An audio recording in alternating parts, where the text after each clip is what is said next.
Blessée et affaiblie au sortir de la guerre froide, la Russie fait aujourd'hui son grand retour sur la scène internationale. À sa tête, Vladimir Poutine. Arrivé au pouvoir en 1999, il s'impose comme l'un des meilleurs garants d'un monde multipolaire. Rempart à l'impérialisme américain, adepte de la realpolitik et souverainiste convaincu, en Afrique, l'homme fort de Moscou séduit presque autant qu'il intrigue.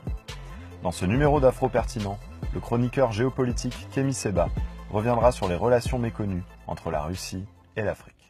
Kémy Séba, bonjour. Bonjour mon cher frère. Pouvez-vous nous parler des relations qui existent entre la Russie et l'Afrique quand on sait que ce pays n'a jamais colonisé l'Afrique?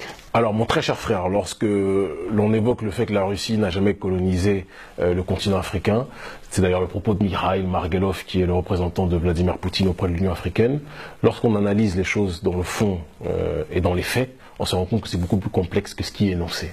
En l'occurrence, il faut savoir qu'au XVIIe siècle notamment, la Russie, voyant toutes les autres nations occidentales avoir justement ce projet d'instauration coloniale, comment dirais-je, de déploiement de leurs forces et de leur espace vital, va-t-on dire, on va présenter les choses comme ça, la Russie a voulu aussi rentrer dans la danse et là aussi étendre son influence et en mêlant à la fois des tentatives de connexion diplomatique avec des nations avec lesquelles elle partageait un certain nombre de points communs, notamment l'Éthiopie au XVIIe siècle. Il y avait le point commun de la communauté de foi, l'orthodoxie chrétienne, qui a donc poussé la Russie à penser qu'il était possible de créer une alliance pour lutter à cette époque. C'est quelque chose d'extrêmement important, je pense à rappeler, à lutter contre l'influence de l'Empire ottoman, d'accord, à cette époque. Il se disait qu'en ayant l'Éthiopie comme allié, qui est un partenaire stratégique extrêmement important du côté donc de l'Afrique de l'Est, il y avait la possibilité d'étendre leur influence et d'avoir un pied à la fois sur le terrain colonial, parce qu'évidemment dans leur diplomatie, ils auraient voulu en tant qu'entité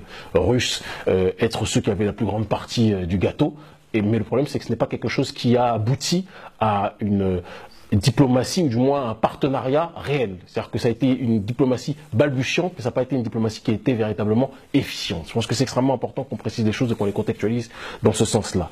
À la suite du XVIIe siècle, là encore une fois, quelque chose qui contredit le propos de Mikhail Margelov, il faut savoir que la Russie a eu ce projet-là, plus que jamais, défini d'installation coloniale du côté, cette fois-ci, de Madagascar. Quel était le but de la Russie à cette époque, et notamment de Pierre le Grand? Leur objectif était, à ces Russes, de contrecarrer l'influence de la Grande-Bretagne dans l'océan Indien. Et donc Madagascar avait et a toujours aujourd'hui, en réalité au XXIe siècle, bien sûr cette ouverture, voilà. Exactement, et donc une importance géostratégique qui permet justement d'être placé à l'océan Indien, d'être tourné aussi vers l'Afrique, et donc sachant que évidemment Madagascar et l'Afrique aussi, mais je le dis de manière géographique, et donc ça permettait pour la Russie d'avoir une influence qui aurait pu amoindrir la puissance de son grand concurrent de l'époque, l'Angleterre. Ça n'a pas abouti.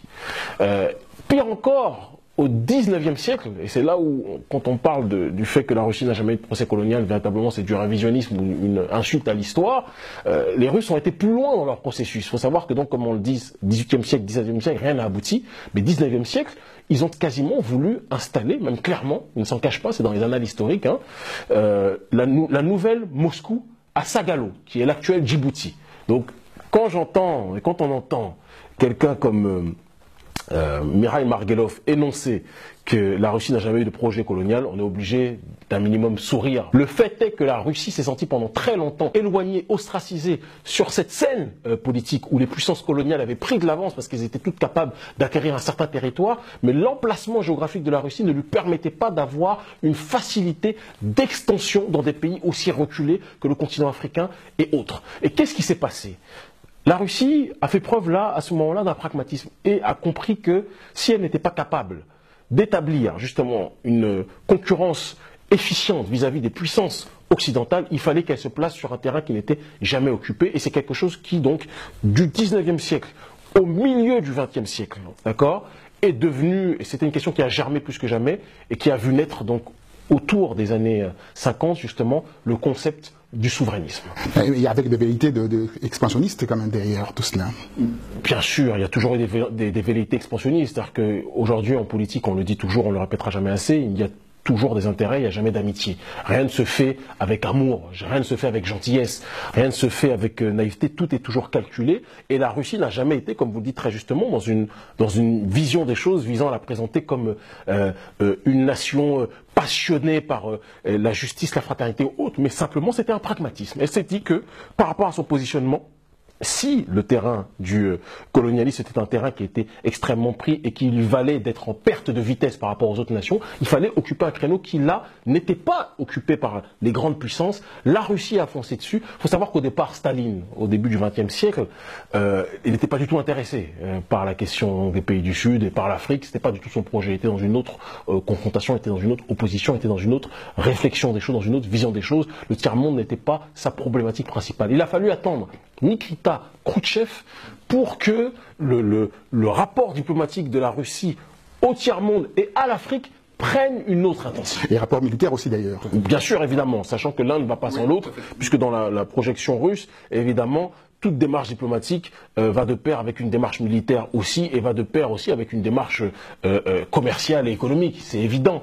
Et donc, lorsqu'il y a eu les nations qui ont émergé et qui ont vu justement des chefs de file tels que Sékou Touré ou Kwame Nkrumah apparaître sur la scène publique, Sékou Touré pour la Guinée et Kwame Nkrumah pour le Ghana, la Russie de Nikita Khrouchtchev a été dans cette démarche justement de vouloir créer un partenariat solide en arguant que le tiers-monde avait besoin, et ça c'est quelque chose d'extrêmement important à rappeler, d'un partenaire qui était là aussi dans une volonté de refuser le colonialisme. Donc la Russie s'est placée sur le postulat de l'anticolonialisme, alors qu'à une certaine époque antérieure, ils avaient eux aussi tenté en vain d'établir ce colonialisme-là. Donc toujours nous rappeler que lorsque la Russie établit un travail politique ou a un projet, elle ne le fait pas par naïveté, elle ne le fait pas de manière aveugle, elle ne le fait pas tel une passionnariat justement de la justice. Au contraire, elle le fait avec un pur pragmatisme. Et c'est ce qui aussi fait que parce qu'ils sont pragmatiques, il y a une confiance de facto qui s'est créée avec un certain nombre de nations africaines parce qu'elles ont vu que la Russie avait tout intérêt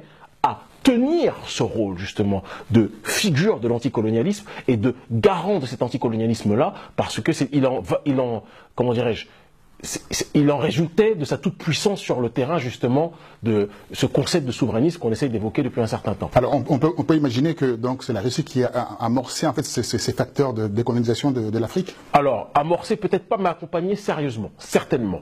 Il faut savoir qu'en dehors des années 50 avec donc les Kwame Nkrumah et Sékou Touré, il y a eu même dans les périodes qui ont suivi les premières indépendances un accompagnement viscéral de la Russie vis-à-vis par exemple de nations comme l'Angola, de nations comme le Mozambique, l'Afrique du Sud, notamment l'ANC a reçu un soutien là aussi, le MPLA a reçu un soutien, le Frélimo a reçu un soutien aussi. Donc c'est véritablement la preuve que la Russie avait une compréhension que le monde était en train de changer et que sur ce terrain-là, il fallait qu'elle puisse plus que jamais jouer ce rôle de garante, d'accord, d'un monde libre. Elle avait en face d'elle l'Amérique. Il faut toujours aussi préciser cela parce que dans cette guerre froide, c'est toujours quelque chose qui a joué. Elle avait en face d'elle une Amérique qui, elle aussi, bénéficiait du fait qu'elle n'avait pas à proprement parler, puisque c'est une nation beaucoup plus jeune, un passif coloniale, d'accord. Donc l'Amérique, elle aussi, se présentait en nation anticolonialiste. On se rendra compte avec le temps et avec l'évolution de la géopolitique qu'elle était tout sauf anticolonialiste et qu'elle a participé à l'assassinat des États-Unis. Là, je parle de la nation américaine. Elle a participé à l'assassinat d'un certain nombre de leaders politiques, notamment Lumumba, comme un certain nombre de gens le savent aujourd'hui. Donc voilà un petit peu pour cette première phase. En 1989, un événement sans précédent s'est produit. Le mur de Berlin tombe. Quelles sont les conséquences réelles en Afrique ? Plus que jamais, l'effondrement du mur de Berlin change tout, change la donne sur le terrain géopolitique plus que jamais et voit la Russie perdre son influence. Un certain nombre d'ambassades sont fermées, le budget pour les ambassades ouvertes est complètement réduit et il faudra attendre un certain temps avant de revoir la Russie revenir dans le concert des nations, je veux dire dans l'aspect diplomatique du terme, d'accord, et dans son influence auprès du continent africain. Et quand je dis attendre longtemps, il faut attendre le début du XXIe siècle. En l'occurrence, l'avènement de Vladimir Poutine. Vladimir Poutine, membre du KGB, et politicien studieux, concis et précis dans tout ce qu'il fait. Méticuleux. Méticuleux, décide au départ de ne pas s'aventurer dans un certain nombre de sorties hasardeuses politiques ou diplomatiques. Et donc, il décide d'accompagner toute mission des Nations Unies, de la communauté internationale, au départ sur le continent africain. Il faudra attendre un certain temps avant que, après avoir observé réellement la complexité de la vie politique africaine, il décide d'envoyer un signal fort en termes d'indépendance, en envoyant donc une enveloppe de 2 millions de dollars par le biais de son représentant Mikhail Margelov auprès de l'Union africaine, 2 millions de dollars pour que l'Union africaine prenne cette donation comme un message visant à s'autofinancer. Vladimir Poutine leur accompagne cette donation d'un message en disant il faut cesser les grands financements extérieurs et commencer à vous financer vous autres de l'intérieur. Vous avez les possibilités de le faire. Nous mettons une somme modique, certes de 2 millions de dollars, mais si chaque nation met une somme modique plus une autre somme modique donnera quelque chose, il faut que vous vous autodéterminiez et que vous n'acceptiez pas que les États-Unis ou la Russie ou d'autres nations soient celles qui vous disent ce que vous avez à faire. Très fort symboliquement, parce que ça n'a malheureusement pas été suivi. On le voit plus que jamais encore aujourd'hui. Et après cette période-là, Vladimir Poutine, donc, comprenant plus que jamais qu'il y a un créneau qui est libre sur le continent africain et dans le monde, qui a été abandonné depuis l'effondrement du mur de Berlin, Vladimir Poutine voit dans le concept du souverainisme la juste conclusion logique de l'anticolonialisme d'antan de Nikita Khrouchtchev. Et donc il décide, face à un monde qui n'est plus multipolaire mais monopolaire, puisque c'est l'occidentalisation, le mondialisme plus que jamais qui fait sa loi, Vladimir Poutine se place en champion du monde multipolaire et donc vend cette vision des choses. Quand je dis vend cette vision, c'est qu'il la prolonge, il la propose, il la propage un peu partout sur le continent africain et aux quatre coins du monde, d'accord. Et deux ombres au tableau de ce visage, de cette vision, de cette réflexion plus que jamais nécessaire, la Côte d'Ivoire et la Libye. La Côte d'Ivoire, bien que souverainiste au départ, il s'est opposé à l'intervention de la communauté internationale, mais il n'a pas insisté face aux insistances de la communauté internationale, il n'a pas suffisamment résisté. Pareil pour la Libye, et ce sont ces deux nations, d'accord, ces deux affaires, ces deux drames, donc l'incarcération de Gbagbo et l'assassinat de Kadhafi, qui pousseront justement Vladimir Poutine à être plus que jamais présent sur le terrain géostratégique en Syrie, voyant les drames que la destruction de la Libye a pu créer. Il a décidé, vu aussi les intérêts géopolitiques qu'il avait en Syrie, d'être plus que jamais présent, tout comme la Chine et d'autres nations, aux côtés de Bachar al-Assad. Et donc aujourd'hui, le message de Vladimir Poutine vis-à-vis du continent africain est le suivant.